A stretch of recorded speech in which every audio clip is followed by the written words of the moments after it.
Hi, I'm Kelly Cervantes, and this is Seizing Life, a biweekly podcast produced by Citizens United for Research in Epilepsy, CURE.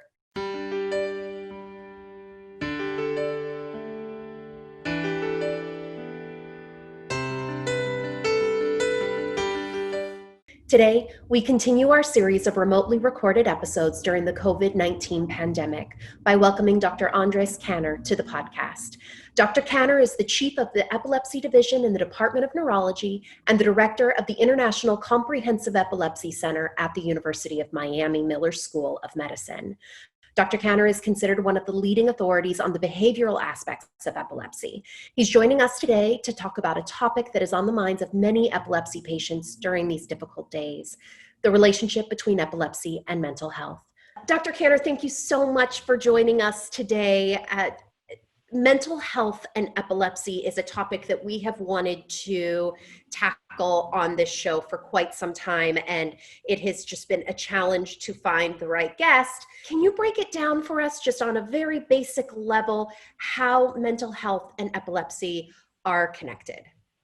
Yes, thank you, Kelly. The relationship between mental health and epilepsy is a very important aspect of epilepsy that unfortunately very often is not addressed with the detail and the importance that it deserves. In fact, there is a very close relationship between what we call psychiatric comorbidities and epilepsy. A psychiatric comorbidity is a psychiatric condition that tends to occur more frequent in people with epilepsy than in the general population. And of these comorbidities, the most frequent ones are mood, which includes depressive disorders, and anxiety disorders. Those are the most frequently encountered conditions. What that implies is that when we evaluate a patient with epilepsy, we don't only limit our evaluation to the seizures that the patient is experiencing, but we also have to always investigate what has been the impact of the epilepsy on the psychological profile of the patient.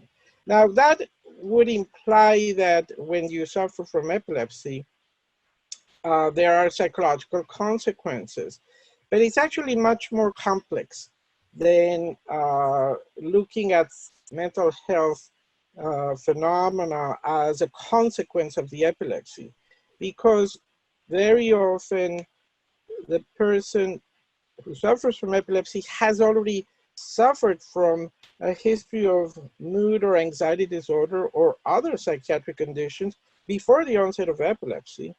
And then they may experience these psychiatric conditions after their seizure disorder has become manifested.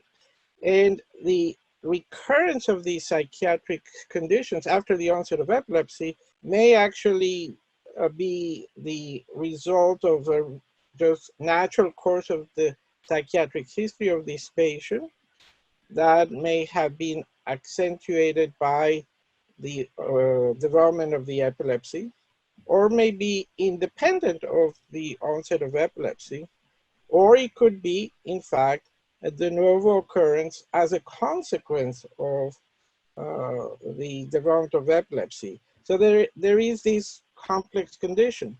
What we have been finding in recent research that has been published in population-based studies that have been performed in the United States, in Iceland, in the United Kingdom, in Canada, is that not only are people with epilepsy at greater risk of developing certain psychiatric conditions, but if you have a history of depression, anxiety, attention deficit disorder with an inattentive type, you've got an increased risk of developing epilepsy. So you can, in fact, start identifying the bi-directional relationship between the psychiatric conditions and epilepsy.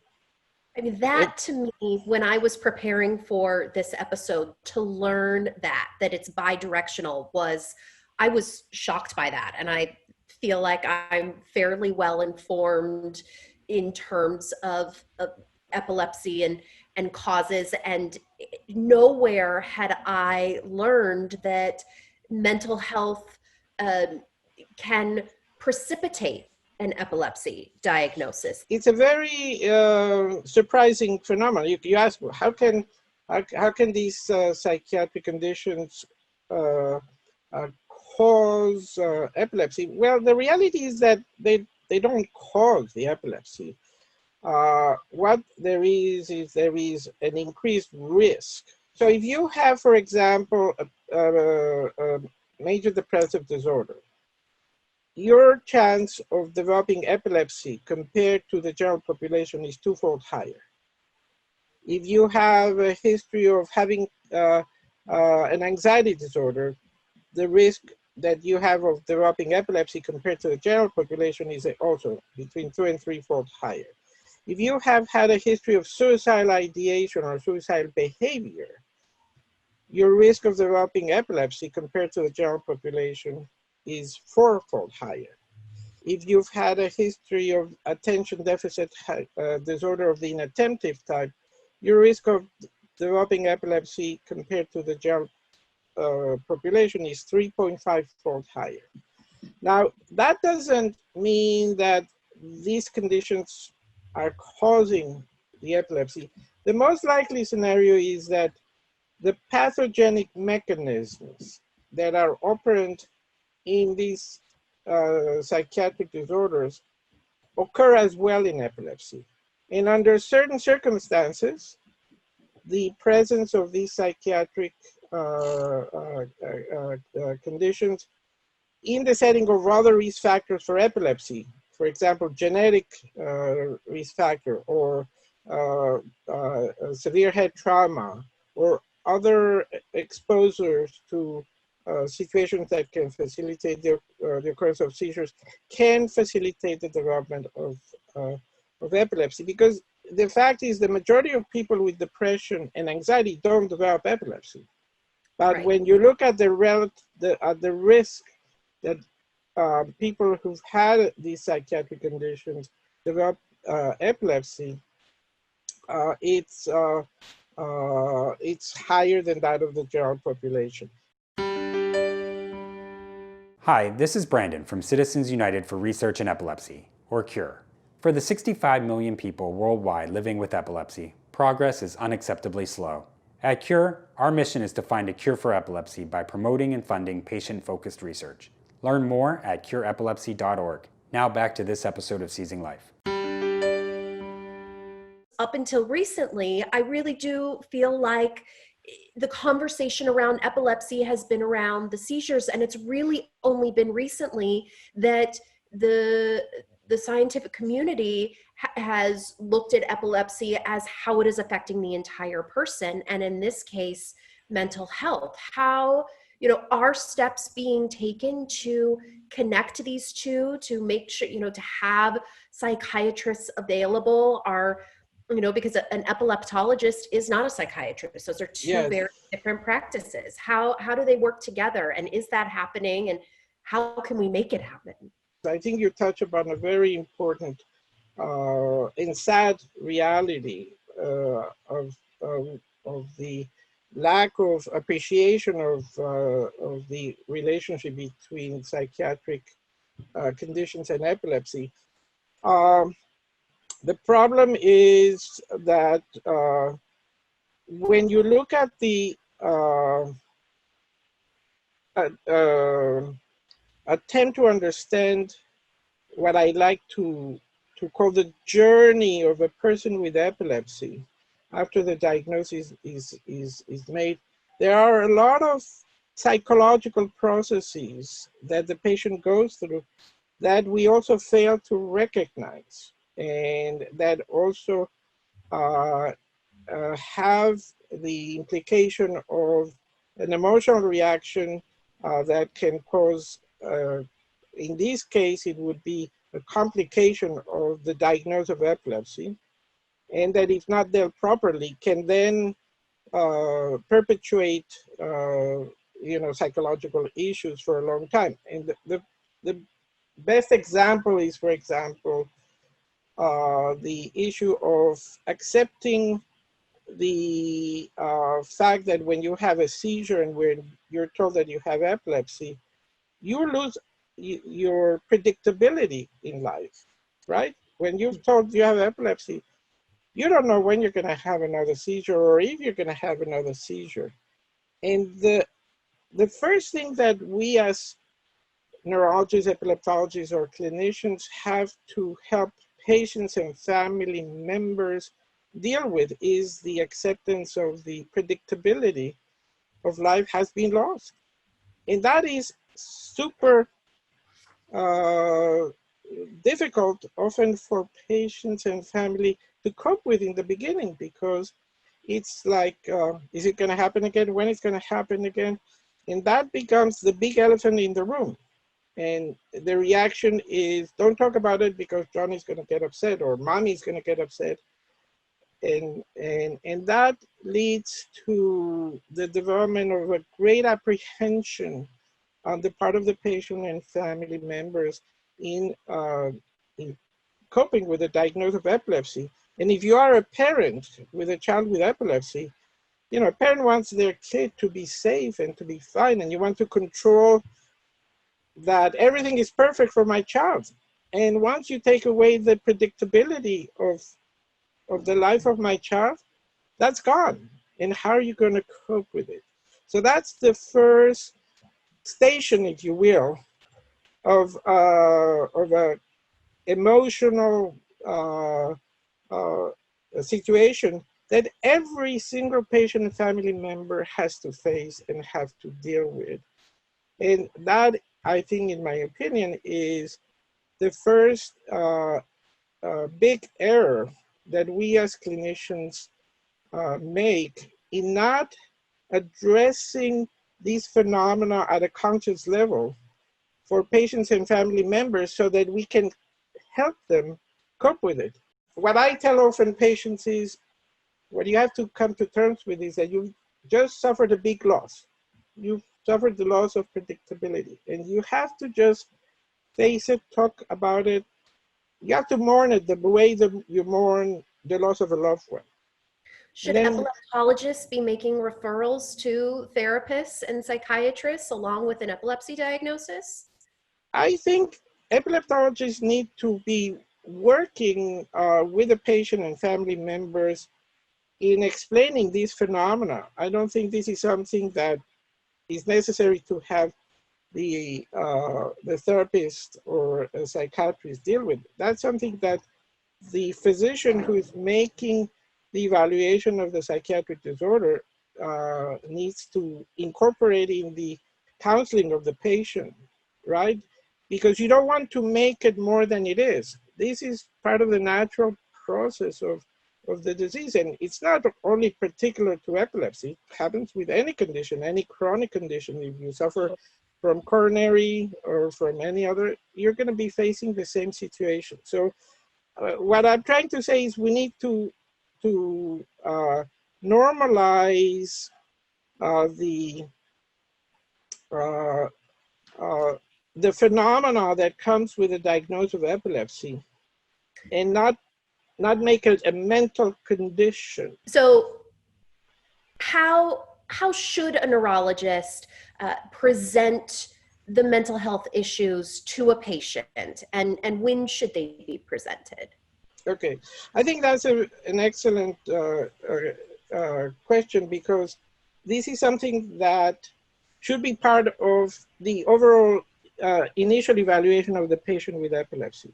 I think any patient with epilepsy, just like any patient who goes to the doctor, this is not particular to people with epilepsy, but more so in people with epilepsy, should undergo a careful evaluation as to the previous history of psychiatric illness, mainly mood disorder, anxiety disorder, attention deficit disorder, and psychosis, but also of a family psychiatric history. That should be part of the evaluation of any patient with epilepsy.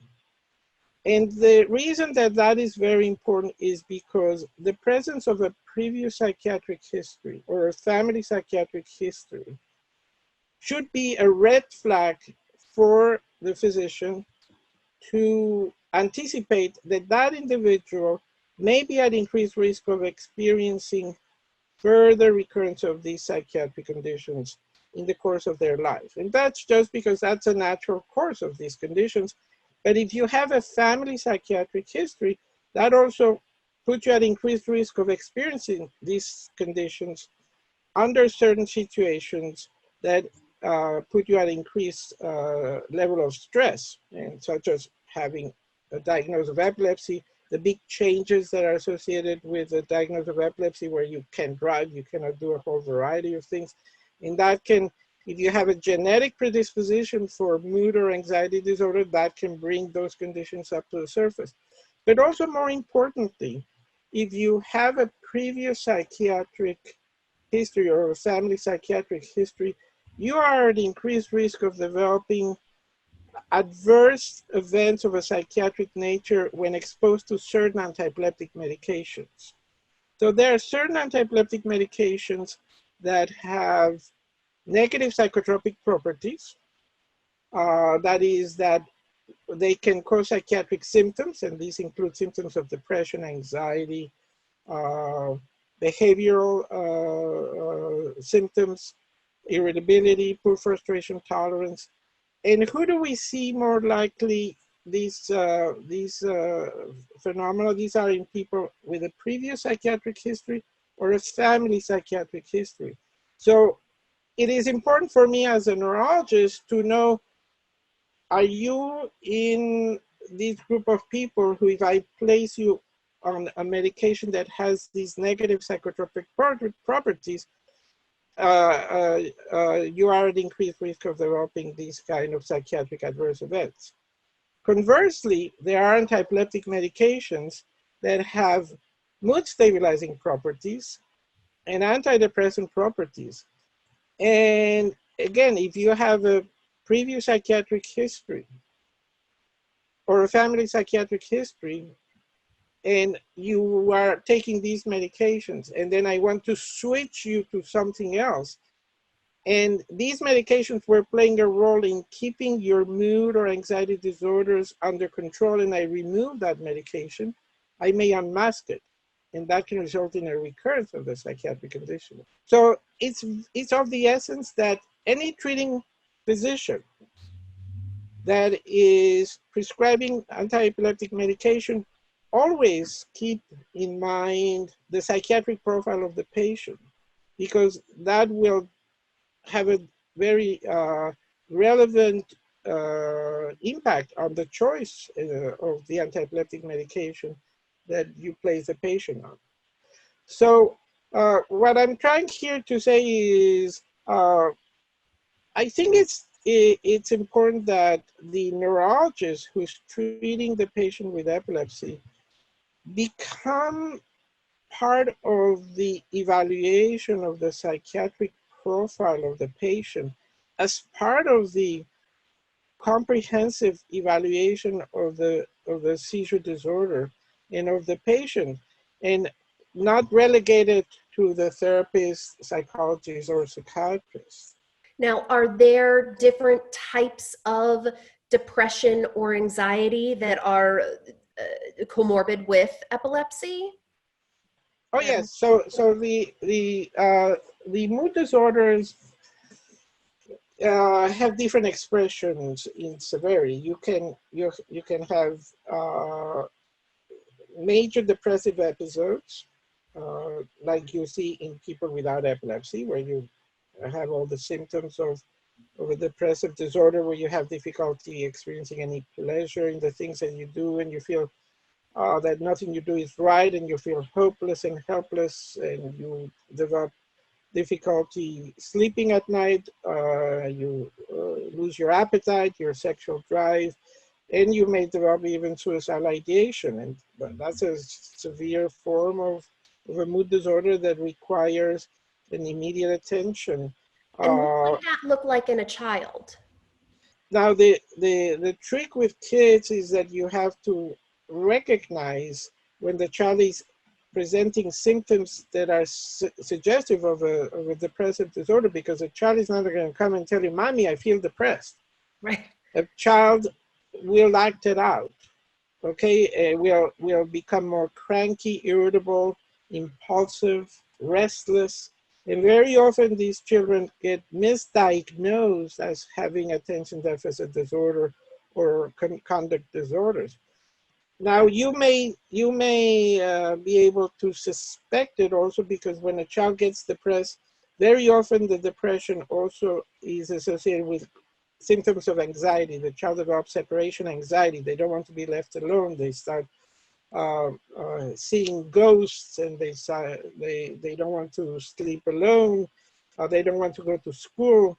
Uh, they cry easily without any reasons, and you see these mood lability that comes and goes, and then it lasts for a period of time, then it goes away, and then it comes back, and those are things that have to be brought to the attention of the treating pediatric neurologists, and in those cases, as a child psychiatrist or a psychologist has to intervene. In the case of children, I think knowing the family psychiatric history is of the essence, because it will alert you to the likelihood that what you're witnessing may also be the expression of a mood disorder. But this is something that we have to recognize. Mood and anxiety disorders are not only something that happens in adults, it happens in children, and anxiety disorders are frequent in children with epilepsy. Right. Thank you for that. I also, we are looking through the world right now with a COVID lens, and everything, the way that we see everything has changed. We know, the UN just put out a report saying that mental illness is, if not already on the rise, it will be as a result of this pandemic. I guess I have two questions to that. Could we potentially see an increase in epilepsy due to an increase in mental health concerns as a result of this pandemic? And also, what recommendations do you have for patients with epilepsy to be on, what should they be on the lookout for? Should they be talking to their doctor more about their mental health? What recommendations do you have for patients who have already been diagnosed? Yeah, so that's a very important question that I've been asked since the beginning of the pandemic. The fact is that there is no evidence at this point that the COVID itself, the infection itself, increases seizures in people with epilepsy. On the other hand, we know that stress is definitely a trigger for seizures in people with epilepsy. So stress does not cause epilepsy. But if you have epilepsy and you are experiencing a stressful situation, in a significant percentage of people with epilepsy, stress can increase the risk of having seizures. So it is a well-established association between exposure to stress and worsening of seizures. And some case series have established that in up to 60% of people with epilepsy, particularly treatment-resistant epilepsy, there is an exacerbation of seizures with exposure to stressful situations. So it's not surprising, and this is something that we had anticipated in our own epilepsy center, that patients may experience an increase in seizure frequency associated with the stressors caused by the pandemic. So what have we done in our center? We are encouraging people to use relaxation techniques and self-mindedness exercises, which are extremely useful in teaching patients how to relax, how to cope with increased levels of stress and anxiety. And in fact, in my own practice, I advise patients who have identified an association between stress and worsening of seizures to learn to do self-relaxation exercises. And I refer them to learn to do yoga, self-mindedness exercises, use breathing exercises with the audio tapes. There are a whole variety of ways in which patients and family members can teach themselves how to cope with these stressful situations, and they are quite effective. The other thing we tell patients is talk to each other about how you're dealing with your difficulties. Try not to be overexposed to the news, because anybody who is watching the news today can be pretty overwhelmed about what they're listening to.